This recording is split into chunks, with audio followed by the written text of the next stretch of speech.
Hello everyone. So ಏನಪ್ಪ ಇವನು ಬೆಳಗ್ಗೆ ಗಾಡಿ ಎತ್ಕೊಂಡು ಎಲ್ಲ ಹೊರಡೋಕ್ಕೆ ಸ್ಟಾರ್ಟ್ ಮಾಡ್ಕೊಂಡಿದ್ದಾನೆ ಅಂತ ಯೋಚನೆ ಮಾಡ್ತಾಯಿದ್ದೀರಾ? ಹೌದು ಗುರು, ಯಾಕೋ ನಮ್ಮ ಗಾಡಿ ಬೆಳಗ್ಗೆನೇ ಎದ್ದು ಗುಳೋ ಅಂತ ಅಳ್ತಾ ಇತ್ತು. ಯಾಕೆ ಏನಾಯಿತು ಅಂತ ಕೇಳಿದ್ದಕ್ಕೆ ಒಂದೇ ಕಣ್ಣಲ್ಲಿ ಅಳ್ತಾ ಇತ್ತು. ಅದಕ್ಕೆ ಹಾಸ್ಪಿಟ್ಲಿಗೆ ಕರ್ಕೊಂಡು ಹೋಗೋಣ ಅಂತ ಹೋಗ್ತಾಯಿದ್ದೀನಿ. ಹಾಸ್ಪಿಟಲ್ ಅಂದರೆ ಏನಂತನಾ, ಗ್ಯಾರೇಜು. ನಮ್ಮ ಗಾಡಿನ ರೆಡಿ ಮಾಡಿಸೋದಕ್ಕೆ ಗ್ಯಾರೇಜ್ ಎತ್ಕೊಂಡು ಹೋಗ್ತಾ ಇದ್ದೀನಿ. ಇನ್ನೇನು ಮಾಡೋದು, ಭಾನುವಾರ ಬೆಳಗ್ಗೆ ಇದ್ದರೆ ಅದೊಂದೇ ತಾನೇ ನಮ್ಮ ಹುಡುಗರ ಕೆಲಸ, ಬೇರೆ ಇನ್ಯಾವ ಕೆಲಸನೂ ಮಾಡಲ್ಲ.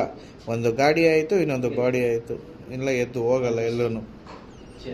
ಸೊ ಅದಕ್ಕೆ ಇವತ್ತು ಯಾವ ಕೆಲಸನೂ ಇರಲಿವಲ್ಲ, ಗಾಡಿ ಆದರೂ ರೆಡಿ ಮಾಡಿಸೋಣ ಅಂತ ಬೆಳಗ್ಗೆನೇ ಎದ್ದು ಹೊರಟೆ. ನೋಡೋಣ ಬನ್ನಿ, ನಮ್ಮ ಇಲಿಯಾಸ್ ಬೈ ಇದ್ದಾರಾ ಇಲ್ವಾ ಅಂತ ನೋಡಿಕೊಂಡು ಗಾಡಿ ರೆಡಿ ಮಾಡಿಸ್ಕೊಂಡು ಬರೋಣ.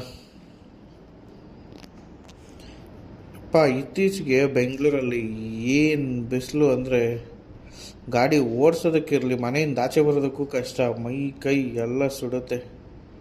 ಇದಕ್ಕೆ ಯಾವುದಾದ್ರೂ ಒಂದು ಒಳ್ಳೆ ಸನ್ಸ್ಕ್ರೀನ್ ಇದ್ದರೆ ಯಾರಾದರೂ ಕಮೆಂಟ್ ಮಾಡ್ರಪ್ಪ, ಹುಡುಗರು ಗೊತ್ತಿರೋರು. ಆಮೇಲೆ ಯಾವುದೋ ಹೇಳ್ಬಿಟ್ಟು ಹಾಳಾಗೋಗುತ್ತೆ ಸ್ಕಿನ್ನು.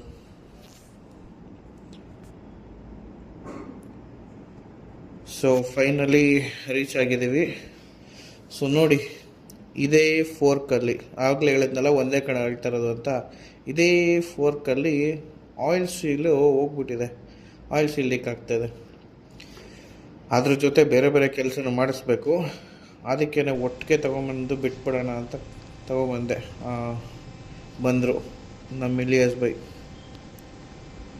ಇವರಿದ್ದರೆ ಬೇರೆ ಚಿಂತನೆ ಇರೋಲ್ಲ, ಗಾಡಿನ ಆರಾಮ ಕಣ್ಣು ಮುಚ್ಕೊಂಡು ಬಿಟ್ಬಿಟ್ಟು ಹೋಗ್ಬಿಡ್ತೀನಿ.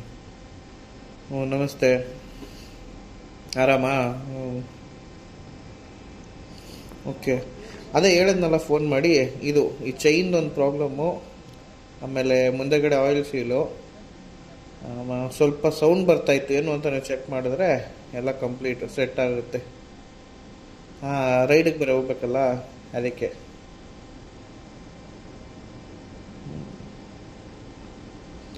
ಸರಿ, ಸಂಜೆ ಓಕೆ. ನೋಡಿ, ಗಾಡಿ ರೆಡಿಯಾಗಿದೆ, ಅವರು ಆರಾಮಾಗಿ ನಿಂತಿದ್ದಾರೆ. ಈಗ ಎತ್ಕೊಂಡು ಒಂದು ಟೆಸ್ಟ್ ಹೋಗ್ಬಿಟ್ಟು ಬರೋಣ. ಆಯಿಲ್ ಸೀಲು ಸರಿ ಮಾಡಿದ್ದಾರೆ, ಎಲ್ಲ ಕರೆಕ್ಟಾಗಿದೆ. ಕೀ ಕೊಡಿ ಬೈ.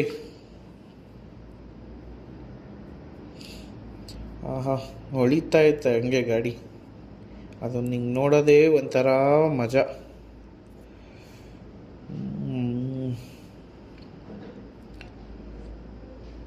ಬಾಬಾ, ಬೆಣ್ಣೆ ಥರ ಹೋಗ್ತೈತೆ ಗುರು ಗಾಡಿ, ಬೆಣ್ಣೆ ಥರ ಹೋಗ್ತೈತೆ.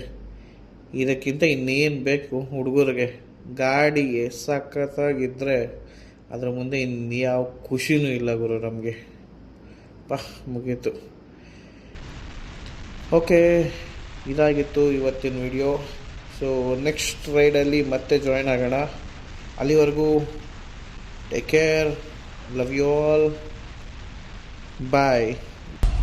Daddy's home.